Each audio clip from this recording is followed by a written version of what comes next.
Well, Keller ISD will soon give students alternative school meals if their lunch debt is too high. Efforts to change school meals for kids who are behind on lunch money have gotten backlash in other parts of the country. Fox 4's Amelia Jones is in Keller tonight with a look at why the district is making the change. Amelia. Steve, the new regulation was presented to the school board back in September. During the presentation, it was shared that students racked up about $66,000 in school lunch debt in 1 year that the district had to pay. The new regulation, though, is sparking some controversy and concern from people about what the implications this could have for students. A new meal policy is coming to Keller ISD. Students will only be allowed to have a negative account balance of $25.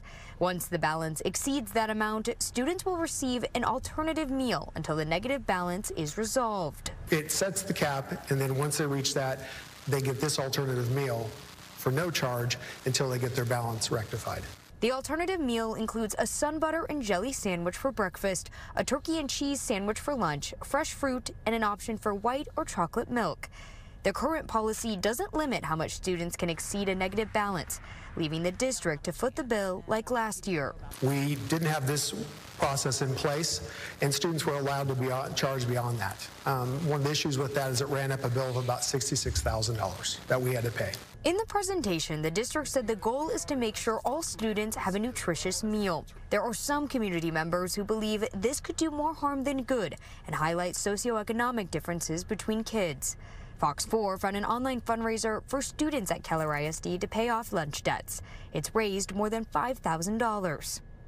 The district says it's going to work on multiple ways of communicating with parents regarding a negative balance. We will send out notifications in writing in the form of weekly negative balance letters. The campus cashiers will notify students if their account is becoming negative or if they have to get an alternative meal.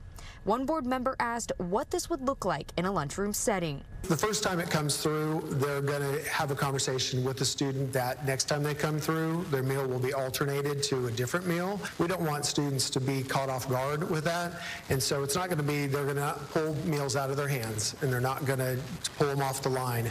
It's going to be very discreet. The negative balance is calculated per student, not by household or family. There are programs that allow families to receive free or reduced lunches, and in a letter to parents, Keller ISD encouraged families to apply for those programs if they feel like they need to.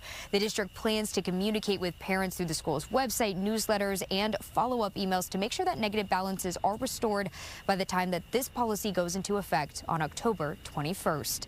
Steve, back to you. All right, Amelia Jones, thanks.